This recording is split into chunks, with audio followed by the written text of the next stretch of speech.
राजस्थान में चल रही कांग्रेस की गुटबाजी को लेकर बीजेपी ने एक बार फिर कांग्रेस को निशाने पर लिया। दरअसल बीते दिन संगठन महासचिव केसी वेणुगोपाल की मौजूदगी में सचिन पायलट और सीएम अशोक गहलोत ने हाथ उठाकर एकजुटता का संदेश दिया, तो बीजेपी ने तंज कसते हुए कहा कि ये सुलह राहुल गांधी की यात्रा तक ही है। बीजेपी का आरोप है कि राजस्थान में भारत जोड़ो यात्रा खत्म होने के बाद फिर से कांग्रेस में कलह शुरू हो जाएगी। गुरुवार से राजस्थान में बीजेपी की जन आक्रोश यात्रा की शुरुआत हो जाएगी। बीजेपी के राष्ट्रीय अध्यक्ष जेपी नड्डा जन आक्रोश यात्रा के रथों को हरी झंडी दिखाकर रवाना करेंगे। इस दौरान 51 रथों को हरी झंडी देकर राजधानी से रवाना किया जाएगा। 200 विधानसभा क्षेत्रों से 200 रथ गुजरेंगे और कांग्रेस सरकार के विरोध में प्रदर्शन किया जाएगा। इस यात्रा के जरिए बीजेपी कई मोर्चों पर कांग्रेस सरकार की नाकामियों को जनता के सामने रखेगी। जयपुर में राष्ट्रीय लोकदल ने प्रेस कॉन्फ्रेंस की। आरएलडी के राष्ट्रीय महासचिव त्रिलोक त्यागी ने प्रेस कॉन्फ्रेंस कर बताया कि 23 तारीख को भरतपुर में एक बड़ी रैली निकाली जाएगी, जिसमें देश के तमाम बड़े नेताओं को आमंत्रित किया जाएगा। उन्होंने बताया कि मंत्री सुभाष गर्ग के साथ मुख्यमंत्री अशोक गहलोत को भी आमंत्रण दिया गया है। इस रैली में बड़ी संख्या में लोग शामिल होंगे। इस रैली के जरिए किसानों की हो रही उपेक्षा, फसलों के दामों का न बढ़ना, खाद के दामों में लगातार इजाफे जैसे मुद्दे उठाए जाएंगे। त्रिलोक त्यागी ने कहा कि बीजेपी सिर्फ वोट के लिए झूठ बोलने का काम करती है। अब गुजरात का चुनाव आ रहा है तो वो लगातार बड़े बड़े वादे कर रहे हैं। प्रधानमंत्री रोज घोषणाएं कर रहे हैं, ये केवल घोषणा पार्टी है।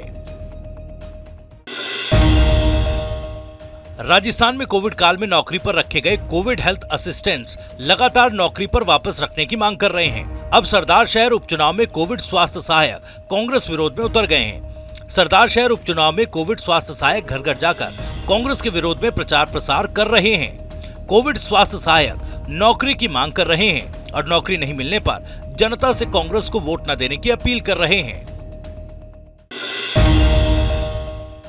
राजस्थान बेरोजगार एकीकृत महासंघ ने कांग्रेस पर वादाखिलाफी का आरोप लगाया। महासंघ के प्रदेश अध्यक्ष उपेंद्र यादव ने कहा, सरदार शहर उपचुनाव में बेरोजगार युवा शक्ति प्रदर्शन करने जा रहे थे। शक्ति प्रदर्शन से पहले पुलिस ने उन्हें झूठे केस में गिरफ्तार किया। गुजरात में भी कांग्रेस की ओर से बेरोजगारों की मांगों को लेकर आश्वासन दिया गया था। उपेंद्र यादव ने कहा, राजस्थान के बेरोजगार राहुल गांधी की भारत जोड़ो यात्रा में उन्हें ज्ञापन सौंपेंगे। उपेंद्र यादव ने फिर सरकार पर झूठे मुकदमे में गिरफ्तार करने की आशंका जाहिर की। जयपुर नगर निगम हेरिटेज में समितियों की गठन की मांग को लेकर पार्षद भूख हड़ताल पर बैठ गए हैं। निर्दलीय और कांग्रेसी पार्षद 8 दिनों से धरने पर बैठे हैं। समितियों की गठन की मांग को लेकर 8 दिन से धरना दे रहे पार्षदों ने आज भूख हड़ताल भी शुरू कर दी। पार्षदों ने कहा कि नेताओं ने वादाखिलाफी की है, 2 साल में भी समितियों का गठन नहीं किया गया। जयपुर में पर्यटन भवन में आज आरटीडीसी चेयरमैन धर्मेंद्र राठौड़ की अध्यक्षता में आरटीडीसी बोर्ड की मीटिंग हुई। मीटिंग में पर्यटन सचिव गायत्री राठौड़ समेत कई अधिकारी मौजूद रहे। प्रदेश में पर्यटकों की संख्या बढ़ाने के लिए पर्यटक विभाग नवाचार करने जा रहा है। आरटीडीसी चेयरमैन धर्मेंद्र राठौड़ ने बताया कि बैठक में पैलेस ऑन व्हील्स की समीक्षा की गई।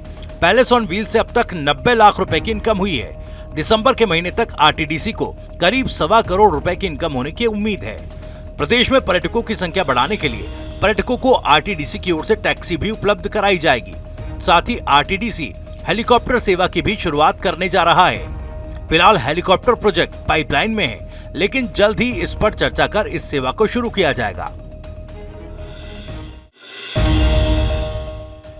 जयपुर में डीसीपी वेस्ट वंदिता राणा को डबल मर्डर मामले में बड़ी कामयाबी मिली। हरमाड़ा इलाके में हुए डबल मर्डर का पुलिस ने खुलासा किया। पुलिस के मुताबिक एक्सीडेंट क्लेम की रकम पाने के लिए पति ने इस हत्याकांड की साजिश रची थी। इस हत्याकांड में पुलिस ने आरोपी पति समेत 4 आरोपियों को गिरफ्तार किया। आपको बता दें कि 5 अक्टूबर को एसयूवी की टक्कर हुई थी। आरोपी की पत्नी शालू की मौत हो गई थी, जो अपने ममेरे भाई के साथ सामोद हनुमान मंदिर जा रही थी। आपको ये भी बता दें कि पत्नी की हत्या से पहले आरोपी पति महेश चंद ने अपनी पत्नी का 2 करोड़ रुपए का बीमा करवाया था। हत्याकांड में मालवीय नगर का हिस्ट्री शीटर मुकेश राठौर भी शामिल है, जिसे पुलिस ने गिरफ्तार किया है।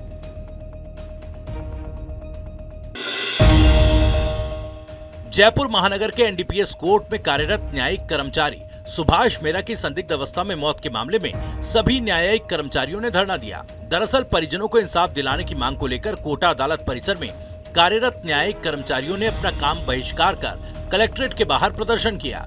सभी न्यायिक कर्मचारियों ने कोर्ट से पारिवारिक कोर्ट तक रैली निकाली और अपना विरोध जताया।